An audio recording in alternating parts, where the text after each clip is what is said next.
মিষ্টিটা দাঁড়িয়ে রয়েছে, চলে গেল মিষ্টি কই? দাঁড়িয়ে ছিল, যা লজ্জা পেয়ে গেছে আজকে। খাওয়ার সময় দেখবে? এতক্ষণ দাঁড়িয়ে দাঁড়িয়ে গন্ধ শুকছিল, তাই না? হ্যাঁ, এবার খাবে। আমি তোদের শ্রাবণী বলছি। আজকে একটা নতুন রান্নার রেসিপি নিয়ে এসেছি। সেটা হচ্ছে একদম লাল লাল ঝাল ঝাল চিকেন কষা। খেতে যেমন সুস্বাদু তেমনি ভালো। মাংসটা নিয়ে নিয়েছি। এবার মাংসটা প্রথমে ম্যারিনেট করে আমি তৈরি করে নিই।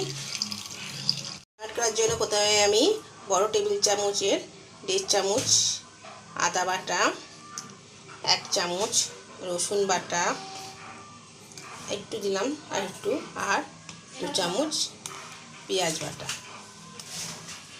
রসুন আর কাঁচা লঙ্কা ম্যারিনেট করেছি। এবার দেবো গোলমরিচের গুঁড়ো 1 চামচ মতো, আর দেব টক দই, মোটামুটি বড় 1 চামচের মতো টক দই দিয়ে দিলাম। দিয়ে এবার এটাকে আমি ভালো করে ম্যারিনেট করে নিই। দিয়ে এদিকে নুনটা দিয়ে নিই পরিমাণ মতো।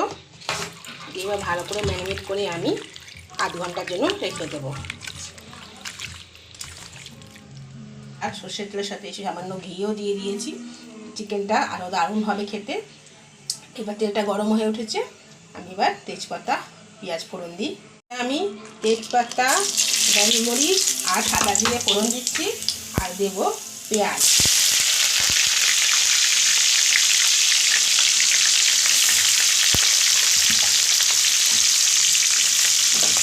ভালো করে একটু এগুলো ভেজে নিই। ভাজা হয়ে গেছে। এবার এর মধ্যে আমি ওখানে তো মশলা 1 চামচ দিলাম, এবার 1 চামচ আদা, 1 চামচ পেঁয়াজ বাটা, আর 1/2 চামচ রসুন বাটা দিয়ে ভালো করে কাঁচা মশলা গন্ধ করে বাকি মশলাগুলো কষিয়ে নিই। মশলাটার গন্ধ চলে গেছে। এবার আমি 2 চামচ জিরের গুঁড়ো, 2 চামচ ধনের গুঁড়ো, লাল লঙ্কার গুঁড়ো 2 চামচ, আর পরিমাণ মতো হলুদ দিয়ে ভালো করে মশলাটাকে কষিয়ে নিই। কালারের জন্য লাল 1 চামচ লঙ্কার গুঁড়ো দিলাম। মশলাটা প্রায় ভাজা ভাজা হয়ে এসছে। দেবো একটু চিনি, অল্প করে চিনি দিলাম, আর নুন দিয়েছিলাম মাংসের মধ্যে, একটু নুন দিলাম। আর দেখো আলুটা ভেজে রেখেছি, এতেও আমি নুন দেওয়া, মানে বেশি নুন দিলাম না। এবার আমি ম্যারিনেট করা মাংসটা দেবো। ম্যারিনেট করা মাংসটা আমাদের ঢেলে দিলাম। ভালো করে এবার নিয়ে নিই। কালারটা এখন দেখো কেমন লাল হয়ে গেছে।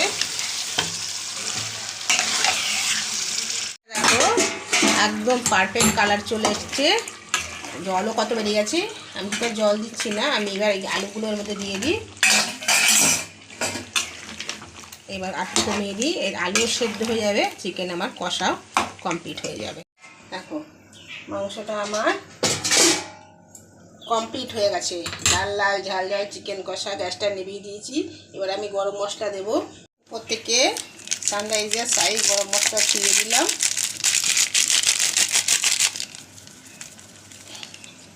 ব্যাস, এবার নেড়ে 2 মিনিটের জন্য ঢাকা দিয়ে রাখি।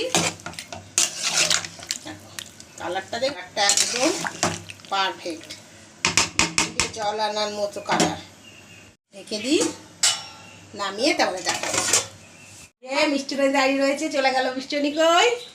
দাঁড়িয়ে ছিল, যা লজ্জা পেয়ে গেছে আজকে। খাওয়ার সময় দেখবে? এতক্ষণ দাঁড়িয়ে দাঁড়িয়ে গন্ধ শুকছিল, তাই না? হ্যাঁ, এবার খাবে। হয়ে গেছে আমার লাল লাল ঝাল ঝাল চিকেন কষা। একদম সিম্পল ঘরোয়া পদ্ধতিতে করা হয়েছে। দেখেই বুঝতে পারছো কেমন কালারটা এসে, একদম লাল লাল জিভে জল আনার মতো কালার। তাই দেরি না করে তোমরাও তৈরি করে কমেন্টে অবশ্যই জানাবে, আর সাবস্ক্রাইব করে বেল আইকনটা প্রেস করতে ভুলো না, আর বেশি বেশি করে শেয়ার করে দেবে।